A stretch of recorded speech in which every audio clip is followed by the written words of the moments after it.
Boyagala. Kyakalubiza mulimu gusa. Alabye nga emotion ziri waggulu ate najagala okole. Nyimirire?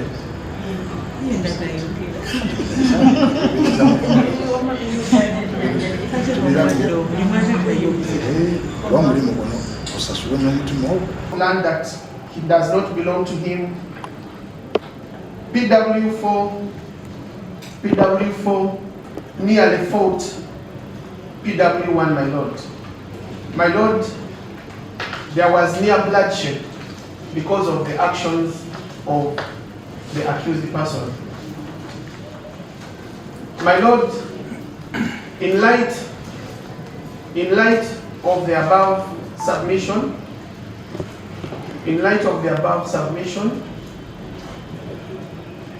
we call upon this honorable court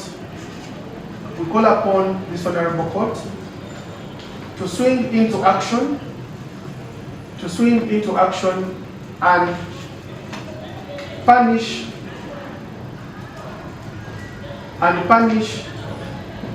the convict severely, as this will deter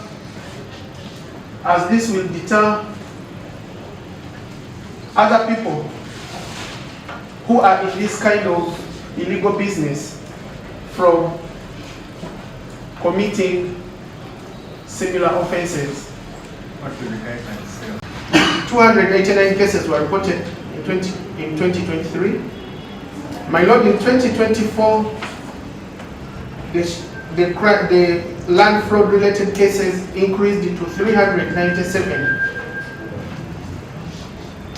The cases increased to 397 in 2024, and we again see a very sharp increase in 2025 with 663 cases that were reported. My lord, that is a 67% increase. Act of refrain from harm, and it's an act of good intentions.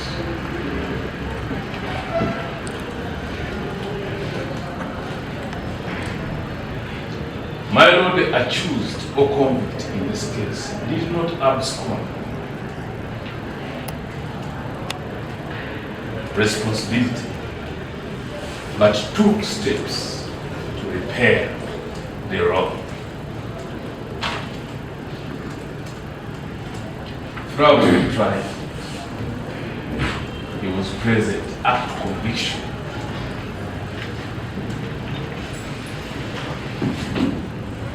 And has demonstrated remorsefulness.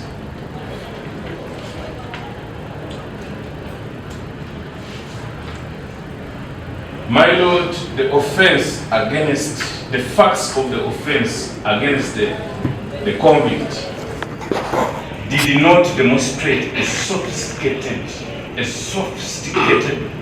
fraudulent person or violent person. Nina emyaka 5 mwena na family y'abaana 8. Sikirowoozanga nako mu bulamu bwange okukola omusango okufaanana bwe guti kukyanzaalibwa, ekyo kiri ku likodi yange. Waawo human nature eky'obuntu kisobola okujjamu olwa factors nga baz'ogoberera omusango guno. Tinina ebintu bingi byempuseemu n'okukosebwa nga ngezaako okufuna obwenkanya, naye kooti eno nennamula bulungi era nzikanya nayo nga bwe byatambudde nti obujulizi bwaleeteddwa ku buli sayidi era ndi confused ku nsonga eyo. Kukiba omulamuzi, bwe ntunulira ebizibu ebiri ku sayidi yange, kooti eno njagala embeerere wa kisa. Namala mu kkomera omwaka gumu n'emyezi 4 nga sinnaweebwa bbeeyi ku misango egy'enjawulo egimu ku gino. N'olwekyo mbadde nsaba kooti eno embeerere ya kisa. Akadde ako ke namala ku limaana nako ekalowoozeeko nempa ekibonerezo. Mwami Kizito complainant twamaliriza nga tukoze n'ekiwandiiko kino, simanyi oba kkooti eyinza okkiriza okirabako mu mbeera mwendi, sinategeeza kiwakanya naye nga kinkosezaamu nnyo, naye nga sisobola kiwakanya kuba ku ndaba ebibwatu babirabye. Naye nga Oweekitiibwa Omulamuzi, olw'ebyo byonna byempiseemu, mbadde nsaba kkooti embeerera ya kisa empa ekisonyiwo, nzire ewaka nsange famire yange, bwe mmanga omukisa gumpeebwa okuliyirira ekisobola okwongebwa ku ekyo, nsaba kkooti embeerera wasajja kituukiriza. Nina ebirwadde bya pressure ne sukaali, sirina banyinza binyonyola wano. Embeera eri mu prison eyinza okubeera engumu gyeri obulamu bwange obweyongerayo, naye nga kiba kisa kya Katonda n'okusalawo Oweekitiibwa Omulamuzi okumpa ekibonezo ekisaamusaamu, nsobole okugezaako okuyamba famire yange ey'abaana 8. Oweekitiibwa Omulamuzi, nsaba onkendeze ku kibonerezo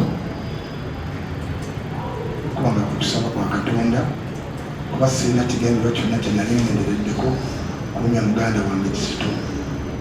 Naye olw'embeera bwetyo bwe yazja, nsaba okwetonda kkooti eno embeera ya kisa ensonyiwe, nsobole okusanga famire yange n'okusasula ekibonerezo kyonna ekyetaagisa neyanza Oweekitiibwa Omulamuzi.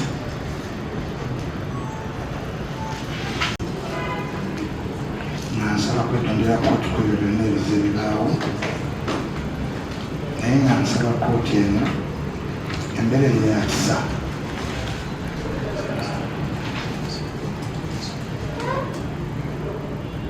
empa ekibonezo ekisaamusaamu, ng'etunuulira enneeyisa yange bwe zeebeerawo wakati wange ne complainant.